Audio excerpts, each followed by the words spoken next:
Holy Fire Matadeira Ignite is a blast. Watch a meteor drop from the sky, cast a single fireball, then run to the next pack as your enemies burn to death behind you, and all the loot flies to you automatically.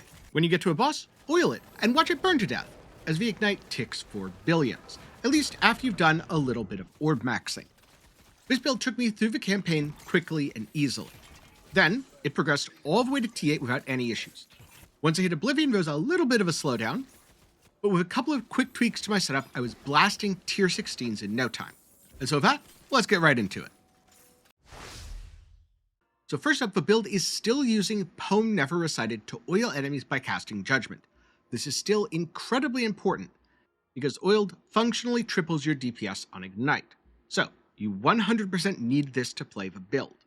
And in terms of skill-specific uniques, I'm still using Crimson Sword and Charred Figurine to maximize Holy Fire damage, plus Small Coffee on Matadeira, both because it gives a very nice damage boost, and also quality of life through the extra charges. Of course, I'm still using Tiriri's, that way I can dot everything up, run away, the loot comes to me, and Crimson Flower. The build no longer has the ability to deal critical strikes. Therefore, this bonus is always active. How did we lose the ability to crit? Mondok's Fire Orb. See, if you stack enough Discipline Devotion, you lose your crit chance in exchange for attack and cooldown speed, plus a whole bunch of Fire Res Shred, which is permanent, and fire damage. Last but not least, Careful Hunter is an easy way to cap evasion. This way, even in Void, I am evasion capped. Now, for the rare relics, I'm going to be honest with you, my luck has been terrible.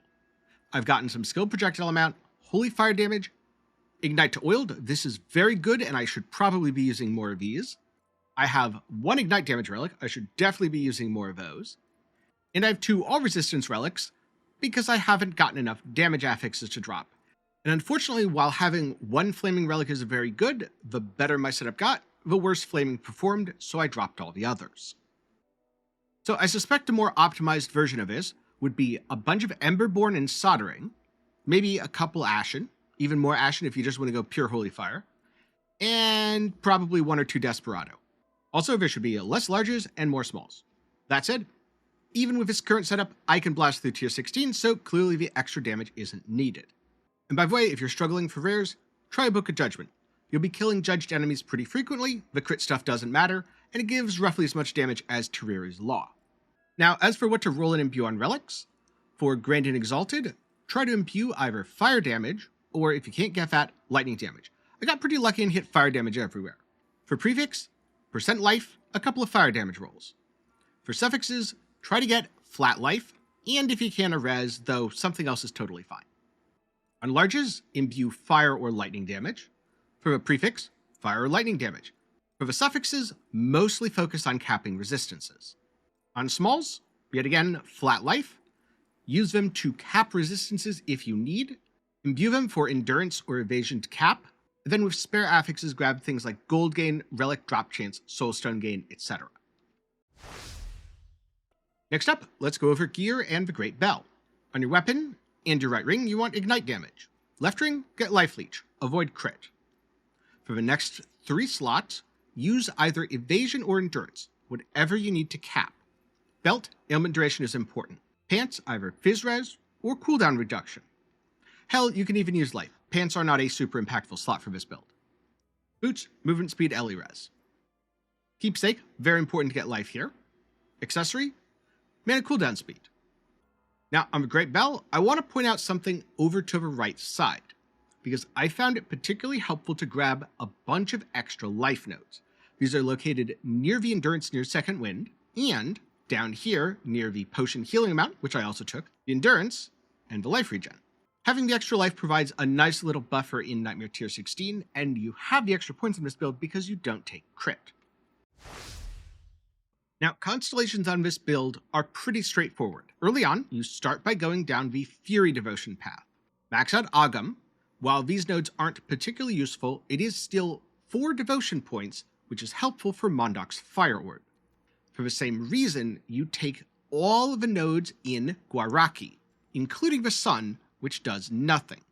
But remember, you don't think about this as, I wasted a node. You think about this as, I traded 1 node for 4 Fury, 3 Faith, and 2 Discipline Devotion. which translates to a lot of bonuses thanks to Mondok's Fire Orb. After that, fill out Sao Longunho. Not only does this unlock the other constellations you need, it has very good devotions, but you get a multiplicative damage to area of effect skills, and you're using area of effect skills. While you're here, take this ignite damage node because it's multiplicative. After that, you can fill out the remaining constellations in any order of your choosing. Here, you get a bunch of projectile bonuses, including additional bonuses for standing still. Just keep in mind this eats your agility orbs, which reduces your evasion, so ideally what you want to do is stand still, cast, then move. After all, enemies are going to burn to death from your ignite. Over here, you have damage against elites and bosses, plus lowering their resistances, making it all the easier to burn them to death. Down at the bottom, you have lightning conversion. This allows you to scale off of both fire and lightning damage. While not strictly required, it does have 7 total devotions, which is pretty good for 7 points, and it makes it much easier to roll your gear, as you can go with either fire or lightning. For the last couple of points, I tossed them into life because I didn't need damage. And so now, let's jump into a run to talk about blessings and gameplay, because a little bit has changed from the last version of a build. I have a new skill, Prayer of Health. This provides passive life regen, and can be used for a nice burst of additional healing. It is certainly not required, and it does, as you can see, dilute your blessings, which is unfortunate. But on the other hand, it's really nice to have an additional source of healing and a no shit button if it's not your potion. First up, I'm going to banish the Fizz Plague Shred. This is useless, as the build does fire damage. Second of all, I'm going to take the damage affix here for Holy Fire. Your highest priority is anything for Matadeira, both because this adds AoE and damage. But then the second highest priority is Holy Fire, followed by Judgment, and then the last two pretty much just go with the highest skill rank possible. So in terms of clearing, really all you have to do is shoot packs of enemies with the Fireball. They should burn to death, and you can run away. Remember, Tiriri's means the loot is pulled to you. As you may have noticed, there's Flesh Sear, which is ailment damage. Try to balance ailment damage and direct damage on Holy Fire. You want a little bit of both. There's also Area of Effect. Don't need that because you get Area of Effect from Matadeira skill ranks. Life per second, that's useful if you need the healing. Usually I pass on this. And the Fire Lightning Shred intensity is nice, but I'd put it at a lower priority than direct damage. So, there we go. Now just hitting enemies, running through, leveling up. For Blessing of Foundation, prioritize Blessing of Force. Then, take Elemental Ailment Duration, followed by Ignite Damage, followed by Ignite Duration. After that, your damage should feel pretty good. You could take an additional damage affix, at least if you have enough devotions to cancel out the crit, or you can just do what I do and go into life and get tankier.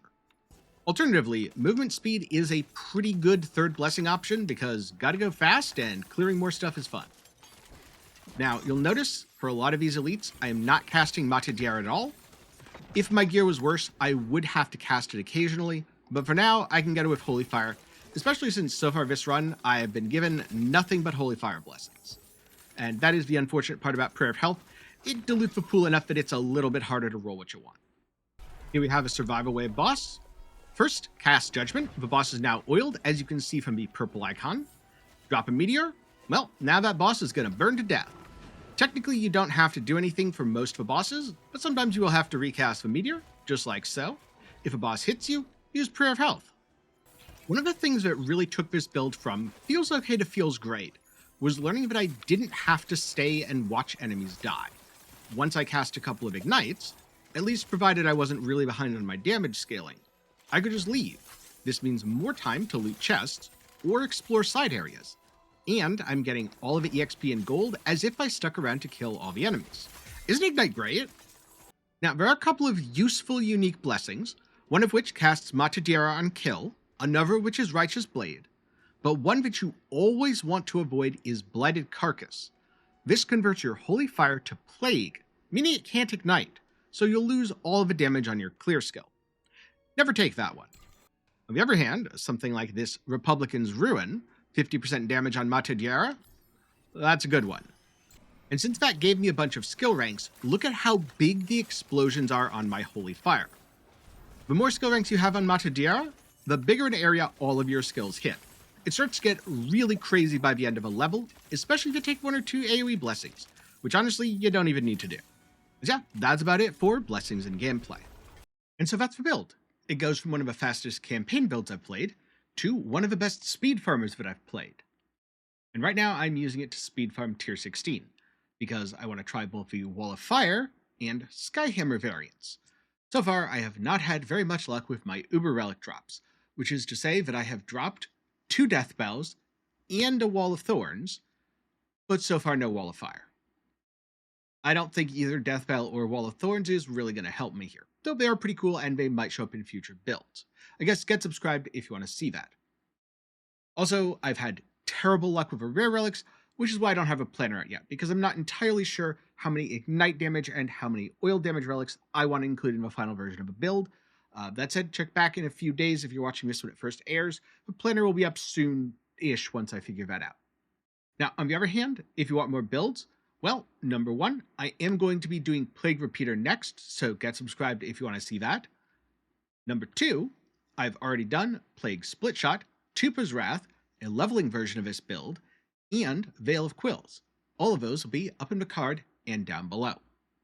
With that said, I'm going to get going, because while the build is very good at farming out T16, it kind of doesn't play itself. I need to actively be playing the game, and I can't do that if I'm recording a video.